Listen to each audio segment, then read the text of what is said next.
Добар ден, добро вечер, почитувани гледачи. Аргумент плюс ново издание по Дневникот. Во оваа емисија разговор со Милица Кузмановска, Сдружение Хемаунко, Сдружение посветено на пациенти со рак. Добро вечер. Добро вечер. Кузмановска, да влеземе со нешто актуелно, ние искомунициравме деновиве преку СМС пораки. Здравството го доби, мислам дека за 6 години, шестиот министер за здравство, инаку за 6 години 7 промени во врвот, бидејќи Таравари имаше двоен мандат во 2 наврати. За 6 години тоа е некој просек една година, иако математиката е различна, некои по 3 месеци беа министри, некои по повеќе од една година. Колку можеме, една оценка, вие сте пациент, сте борец за права на пациенти, во еден ваков контекст, на едни вакви промени кои повлекуваат со себе и директорски смени, и советнички смени во Министерството, можеме ние да зборуваме дека спроведуваме одржливи здравствени политики? За жал не можеме да кажеме. Целта на нашето здружение е токму тоа, да постои една одржливост во здравствените политики. Односно, како здружение кое што секојдневно се соочува во реалноста со пациенти кои што ја имаат дијагнозата рак, сметаме дека времето за нив не треба да представува една административна категорија, бидејќи секој ден значи и живот за нив. Со оглед на тоа, од новиот министер за здравство, да речеме, како и од сите досегашни со кои што сме имале навистина, посебно со предходниот министер за здравство, доктор Арбен Таравари, имавме навистина прекрасна комуникација и соработка, очекуваме дека нема повторно да почнуваме од почеток. Бидејќи оние иницијативи кои што ние како здружение ги дадовме и за кои што успеавме да се избориме, тоа се можеби мали чекори, меѓутоа многу значени за нас и за пациентите во однос на континуираност во терапијата, во однос на подобрување на здравствените услуги, но она што генерално недостасува е една општа и долгорочна стратегија во здравствениот систем. Некоја едноставна логика вели дека еден континуитет на проектите може да се обезбеди или во континуитет на профилите на менаџерите, што ние во овој случај, баш во овој чувствителен ресор го немаме. Го спомнавте предходниот министер, тој во 2 наврати беше на врвот на Министерството за здравство, го имаме новиот, кој најави една поголема транспарентност, иако и Таравари не можеме да исклучиме дека не беше транспарентен во тој дел, најави редовни брифинзи, еви денеска одржа брифинг со новинарите, постојана комуникација со јавноста за проблемите, дали има обид да се стапи во контакт со вас, дали вие ќе стапите, дали планирате да се видите, побаравте ли да се видите со министерот? Секако чекавме малку да дојдат работите на место, бидејќи можеби кога си во тој ресор министер има некои приоритети, се разбира, ние го почитуваме тоа, меѓутоа пациентите не можат да чекат. Ние секако дека првиот нареден чекор што ќе го направиме е токму тоа да оствариме една средба, и тие средби не сакаме да бидат 1 или 2 во годината, туку да имаме барем еднаш квартално средба на која што, како што кажавте и вие,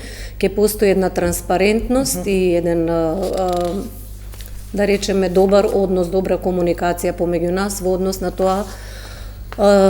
Се надеваме и дека ќе не сметаат како партнери, бидејќи ние не сме опоненти како здружение за пациенти, ние сме партнери, можеме да донесеме многу иницијативи, можеме да помогнеме и со знаење и со човечки ресурси, тоа многу пати сум го кажала, еве ќе го повторам и сега, така да на состанокот се разбира би ги дефинирале оние врски и односи и правци во кои што би требало да се одвива таа наша соработка. Јас ќе го цитирам министерот во однос на онкологија, конкретно бидејќи вие сте представник на таа категорија на пациенти.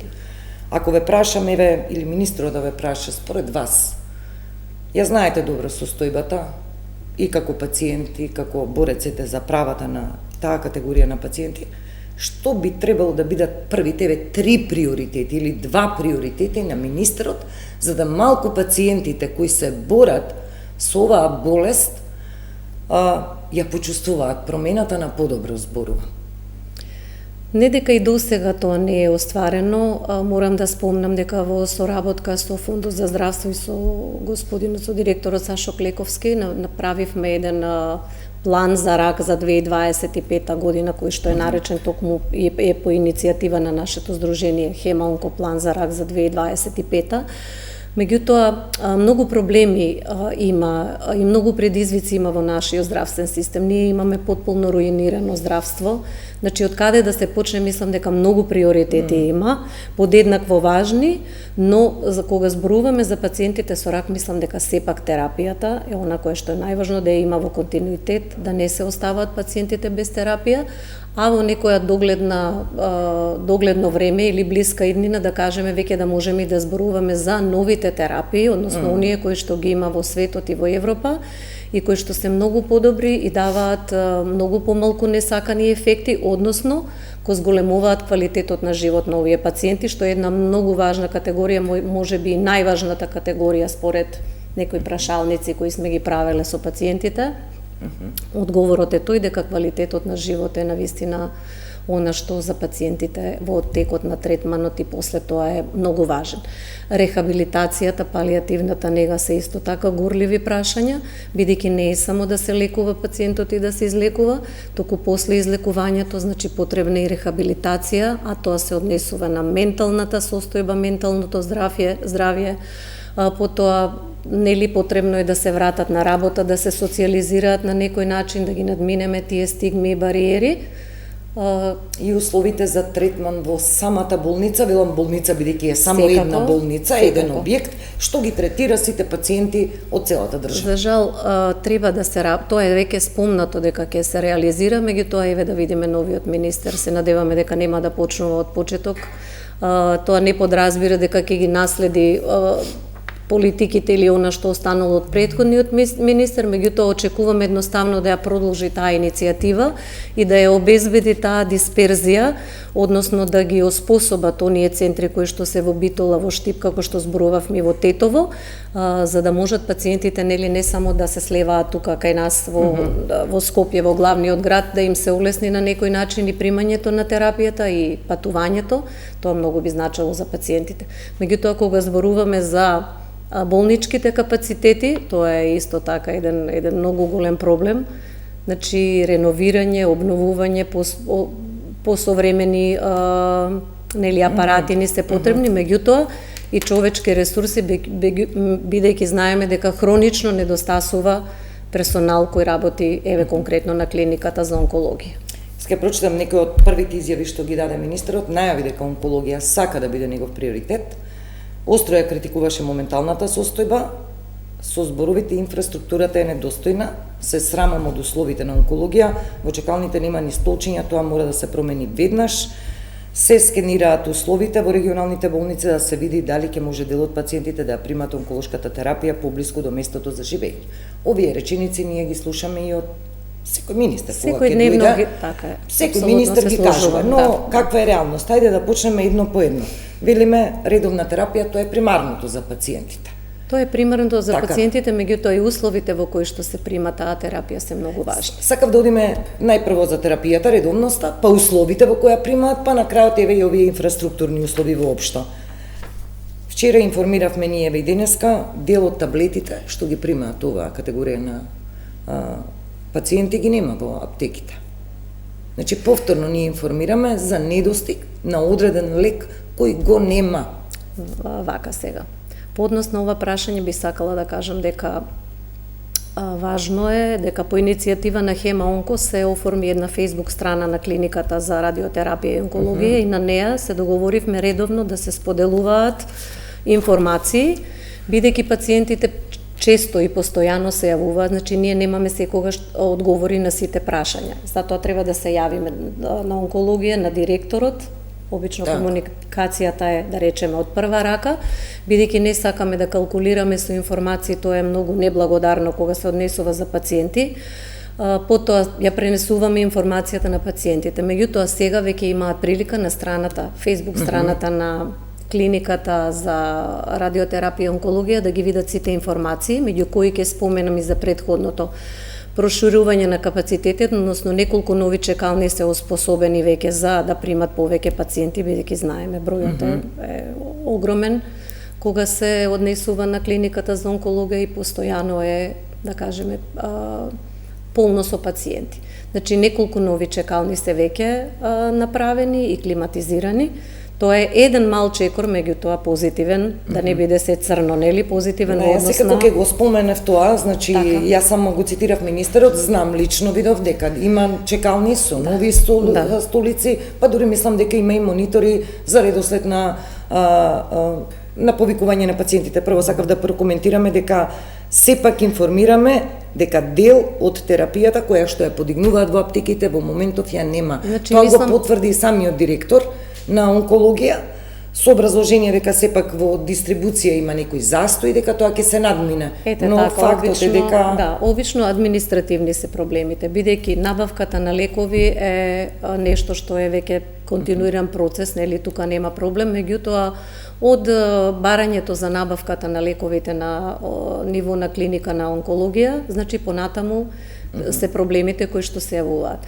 Јас пред да дојдам, значи прочитав информација која беше објавена токму на Facebook страната на клиниката, дека летрасанот, ако зборувате за тој лек, дека веќе го има и дека секој од пациентите ќе има можност да добие по една кутија за да се покријат сите пациенти, бидејќи порано се земаа можеби и по 2-3 кутии, не остануваше доволно лекови за другите. Ете сега и тој, да речеме, проблем некако планирано ќе се надмине, така да сите пациенти ќе бидат покриени со тој лек кој што недостасуваше. Гузмановска, кој е решението во тие администрации? Веројатно на пациентите кога ќе одат таму да примат терапијата, не постои таква сила што може да им објасни дека ама доцнавме со тендерот или дека бирото за јавни набавки го утна или не го карикирам сега, или навреме не го поднесовме или нема подпис. Тоа се неприфатливи образложенија за пациентите па и за јавноста. Така. Како треба да се премости секој почеток на година? Ние снимаме дека таму има недостаток, зборуваме за посериозен тип на терапија, која значи нели не за многу сериозен тип на терапија, кој точно така за оние кои пациенти кои што веќе го поминувале лекувањето со хемотерапија и со радиотерапија, значи останува неколку години понатаму да ги примаат овие лекови кои што се на некој начин лекови за одржување. Како? Апсолутно пациентите и нивните семејства не треба да се замараат со овакви проблеми. Исто и ние како здружение го имаме тој став, значи нас не интересира каде се проблемите и кои се административните пропусти. Нас не интересира да има редовно терапија. Со едно правилно и добро менаџирање и со ангажирање на луѓе кои што се компетентни во оваа област да ги надминат сите овие проблеми со кои што досега се среќавале. Исто така ќе кажам дека и ние како Хема Онко покренавме иницијатива која ќе биде разгледана на една од седниците на владата за менување на законот за набавката на клиниките, нели, таа што се одвива, да се поедностави, да се поедностават и административни процедури.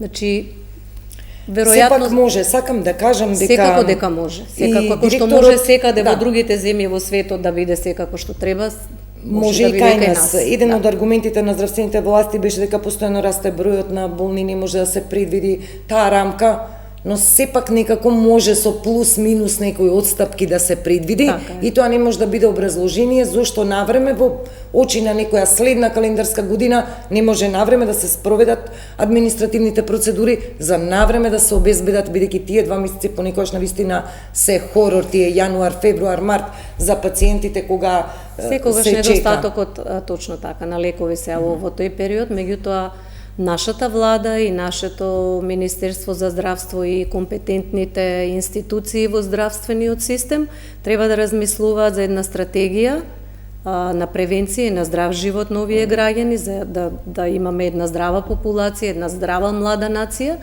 И со тоа не велам дека ракот е превентабилен, иако некои видови на рак се навистина превентабилни, меѓутоа со здрав начин на исхрана, со менување на животниот стил и со многу други работи кои што можат генерално да се променат, ние на некој начин подобруваме, односно не даваме толку шанса на можноста да некој пациент се разболи или да добие рак. Еве како статистички податок, едноставно да илустрирам како пример, кога жените, зборуваме за рак на дојка, кога, да речеме, некој има здрав начин на живот и здрав лайфстайл, тогаш 35% е помала бројката за можноста да добиете рак на дојка.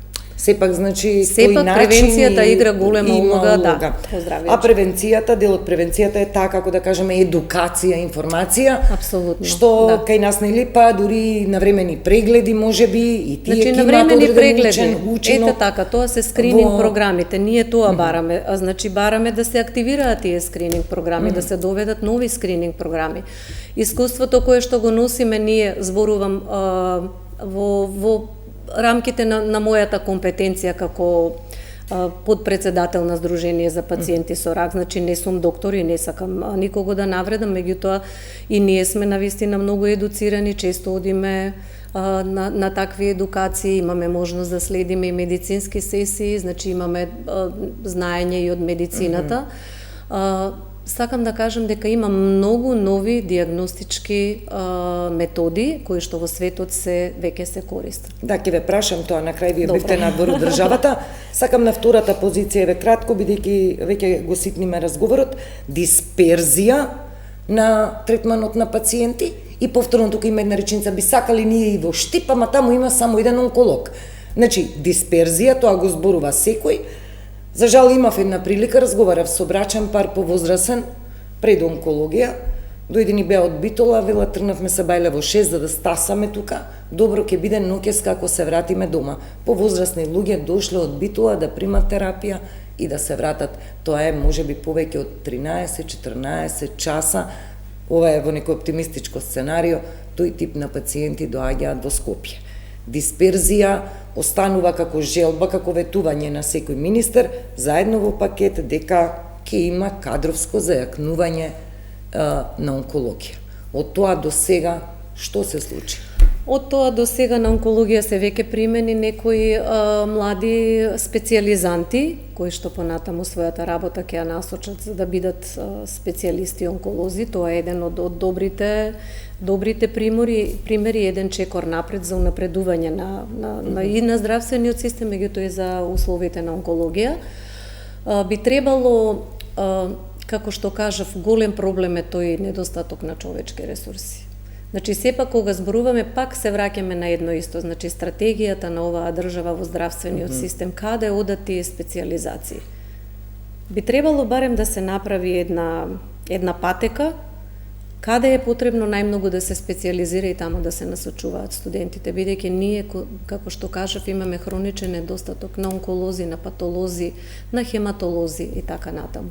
Тоа е сега што во некоја блиска еднина сигурно ќе биде и оваа генерација сегашна може би уште по состојбата ќе ескалира, зборуваме кадровски. Така е, верувајте, ние имаме и волонтери кои што се идни доктори, односно студенти на медицинскиот факултет, и многу често во разговор со нив сме сакале да поттикнеме, бидејќи ова е навистина една од најголемите болки на нашето општество и на нашиот здравствен систем, онкологијата, да поттикнеме или малку да ги мотивираме, можеби да се насочат да бидат онколози, но за жал многу малку од нив одлучуваат. Тежок сегмент е овој од здравството, комплициран и тежок. Што е со средномедицинскиот кадар?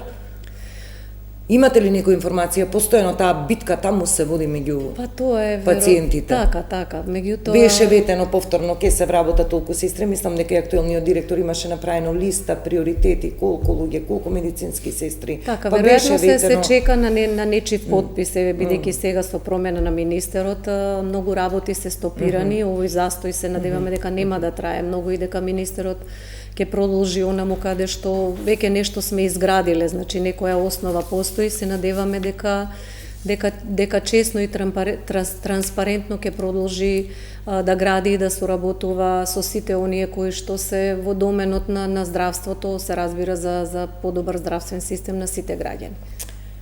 Знам дека не е во ваш домен, пред да ве прашам за искуството во Италија, онкологија случајот со дењето ќе започне, сега мислам јули негде, средината на јули во сред летни одмори, но се чекаше долго. Треба ли ова да биде лекција од која ќе се научат некои наработченија, некои пораки? За жал, да бидам искрена, не би сакала да учиме од вакви лекции, бидејќи ова е го допре и дното, нели, и го всушност достоинството на сите оние пациенти кои што се лекуваа, дури на оние кои што воопшто немаа сомнеш, се јави сомнеш кај нив. Значи, достоинството е срушено скроз за пациентите, што е една многу неубава работа и за нив и за нивните семејства. Секојдневно се јавуваат пациенти и прашуваат што е во случајот со онкологија, меѓутоа за да појасниме на оние кои што денеска не гледаат, дека всушност се работи за одредени биолошки и имунотерапии за кои што е поведена истрагата. Се смета дека некои пациенти, одреден број, не биле третирани правилно како што треба, односно не биле правилно лекувани, додека знам дека за 9 пациенти се смета дека биле припишувани терапиите, меѓутоа воопшто не биле аплицирани терапиите. Тука е проблемот и сите одговори се во обвинителството. Ние имаме една група на жени со рак на дојка кои континуирано штрекуваа минатата година и беа пред ОЈО некогаш и по 24 часа. Значи во тек сме со состојбата, со ситуацијата, ги следиме сите промени и можам само да кажам дека за оние кои што сакаат повеќе да дознаат за случајот, односно за оној списокот на кој што се наоѓаат пациентите, кои ќе бидат сите оние за кои што се смета дека се оштетени, се разбира некои или од нивното семејство ќе бидат повикани на судењето. Значи може да се провери, да се види кои се инволвирани. Да, мислам дека и во делот обвинението стоеше дека со ваквото постапување, неаплицирање, несоодветна терапија се влијаело за зголемување на смртноста и смртните последици кај дел од пациентите. Тоа е значи заклучено на вештачењето кое е спроведено во Словенија и во Србија. Мислам дека за жал би требале да го прифатиме дека тоа е така. Меѓутоа сакам да истакнам еден многу важен момент, најчесто кога пациентите се лекуваат тука во Македонија, кога за жал има, значи постојат и такви канцери на кои што ниту една терапија не делува, меѓутоа вие тоа не можете да го објасните ниту на пациентот, ниту на неговиот близок. Сите се надеваме секогаш на излекување и на најдобар исход од лекувањето. И потоа кога веќе нема многу надеж, најчесто се носат пациентите во странство на лекување, се разбира оние кои што имаат малку поголем буџет, и дури и таму е кажано дека не се соодветно лекувани, со што јас не би се сложила, бидејќи нашата клиника, тоа 100 пати е проверено до сега, значи работи според некои светски протоколи, како што ги има секаде во светот, а ние како здружение секогаш сме прашували, сме проверували, сме споделували искуства со други организации и сме прашувале како се лекува, нели, кој е начинот на лекување, кој е протоколот, и сме дошле до заклучок дека можеби во другите земји каде што има посовремена и иновативна терапија се подобри исходите на лекување, меѓутоа генерално земено и во регионот тука кај нас, значи протоколите за лекување се тие. Еве да речеме, ние ги спориме протоколите за лекување и кај нас се постапува според одредени протоколи за третман на пациентите, но верите, можеби видот на терапијата, новите генерици, новиот вид на новите терапии, иновативни терапии, новите иновативни терапии, во случајов не само во контекст да го продолжат, туку квалитетно да го продолжат животот на пациентот. Вие бевте надвор во Италија на Европска хематолошка асоциација. На конгресот, да. На конгресот. Да. Сега, еве, едноставно при крај сме на разговорот во однос на квалитетот на терапијата.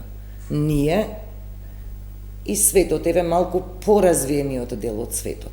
Каде сме ние? Знам дека вие водите битката, дека во ова студио не малку емисии сме посветиле дека треба властите веќе да посегнат, бидејќи оваа терапија е сега скапа, но повеќе штета можеби нанесува, зборуваме да се даде предност на новите иновативни лекови, и тоа е некој тежок процес, или тешко оди, треба да се одобрат. Но каде сме ние?